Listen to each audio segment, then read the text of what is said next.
Hi there, welcome back to my channel. I'm Stean P, and on this channel I have two different types of videos on. I have my podcast with my mates Raymond on the Stean podcast, and I also have a collection of videos at the moment. I'm going through my DVD and Blu-ray collection. As you can see, I have quite a lot of them, and I also have a lot of CDs, so I'm quite a big music fan. So I haven't gone through my CDs, but I also have a lot of records. So I thought in this video I'd go through all my records. I may do one part, I may do two parts. It depends on how long this video is going to go for. But let's just fire into them because I do have quite a few of them. I've probably about 150 odds. So let's just fire into them. I'll tell you if they are remasters or if they are originals, depending on what version, what it is on that. So as I say, let's just fire in. First up we have is 36 Crazyfists. We're all in alphabetical order starting with numbers. So this is 36 Crazyfists, better known as The Star.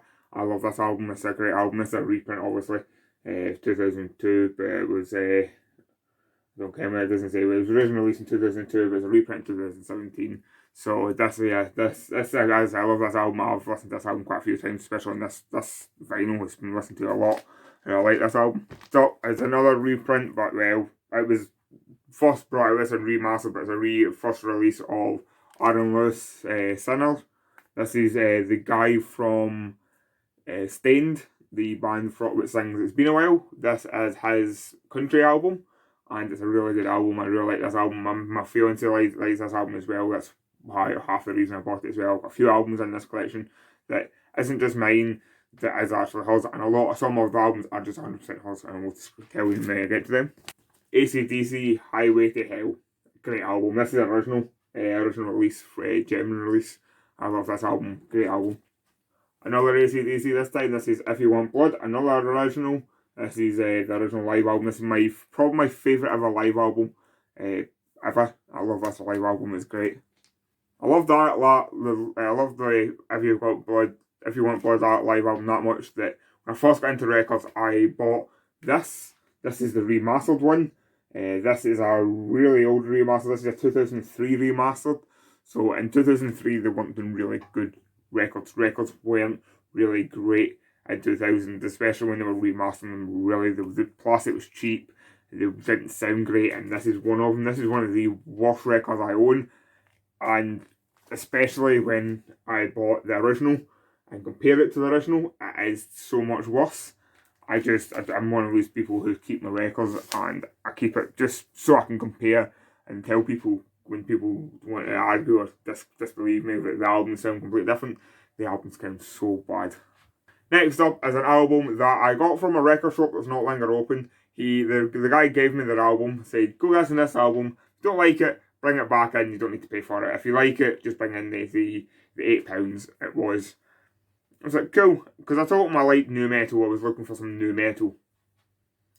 Now this is why. On the back of it, it says new metal contenders. So the man gave me this thinking it was new metal from the 80s. This is Atlas. This is a band that nobody's heard of. It's an album nobody's heard of. This is like a power metal band. Absolutely nothing like new metal. The guy had no idea what he was talking about. That's why I still own the album, because I never got to take it back into the shop because the shop shut down.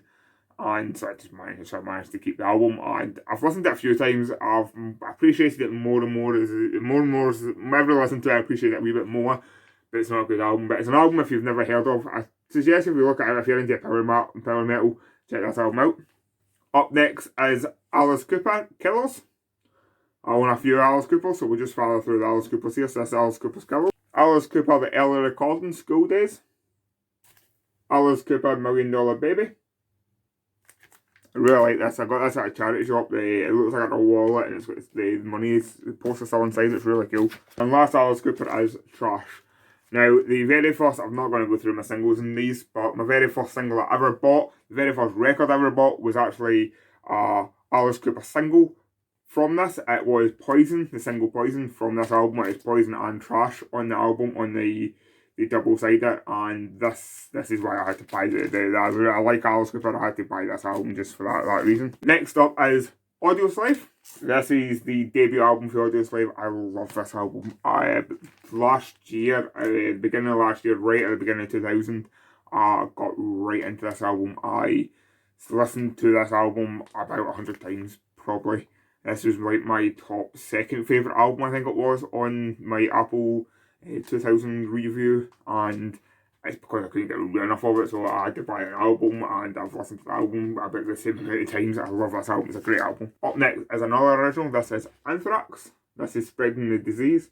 Anthrax, what can I say? It's the only Anthrax album I own, but I had to own one. So I got this a couple of years ago for my Christmas. I got it, I think it was a couple of hours, a wee bit for this one, but it's Anthrax, and I love Anthrax. Next up is an album that I grew up with. I remember seeing this album all my days. I never listened to it because it was in my dad's collection. My dad has lots and lots and lots and lots, a lot more records than I do. My dad has a lot of original records that he's bought. Usually he bought them on like the week of release, or like original releases. And this is an album that only a couple of people who came about my house actually knew who this album was. My dad owned it. My dad got it off of somebody because they were at a party one night and he put it on and he really liked the opening because it tosses in it. The rest of it he didn't like because it was black metal. And I got about 3 years ago, probably, just as I started into collecting records, I found who this band was, and I discovered they're a massive band in the metal community, and the death metal community, and the black metal community. They were a big influence on a lot of bands. This is a band called Bathory. This is Blood, Fire, Death album. I think this is the third album, if I'm not mistaken, doing the research. It's a really good album. If you like black metal, this is a great album. I couldn't believe my dad owned this album. When I discovered who he was, I was like, Dad, can I get it? I've listened to this album more times in the last couple of years than my dad listened to it in the 20 odd years he owned this album. Probably longer, as I said. My dad got this album. This is like an 80s album. My dad got this off somebody in like the first week of my dad bought this off the guy, or gave this off the guy. The guy bought it like the week of release. Fantastic album. I love it. It's a great black metal album. Next up is Beartooth. This is a newer album. This is Disease. This just came up a couple of years ago. This is a metalcore band that I actually didn't mind. I quite like this metalcore band. I'm quite a big fan of some metalcore, and this is one of the bands I quite enjoyed. So I had to buy the album. I've listened to the album quite a few times as well because I quite enjoyed it. Next up is Biffy Clyro Puzzles. I love this album. This album is all about Simon Neil, the singer's mum's death, and going through a similar experience myself. Listened to this album after. Like, this album came out when I was in academy in secondary school. I didn't understand it, but years later I listened to this album. This album is a beautiful album. If you've ever went through that experience, I suggest to listen to this album because it is amazing. Folding Stars, and on record. Oof, yeah. Next up is a band that I've been following for a few years now. They've brought out a couple of albums, but this is the first album. The first album's been the best album, if I do agree, if I say so myself. The other two albums have not been the greatest, but this is Black Spiders, Son of the North. This is a really good album. This is like a heavy rock band. They're like a Blackstone. I say like Blackstone Cherry, but without blues and southern stuff. This is like just a heavy rock band. If you like heavy rock bands, this is one to check out.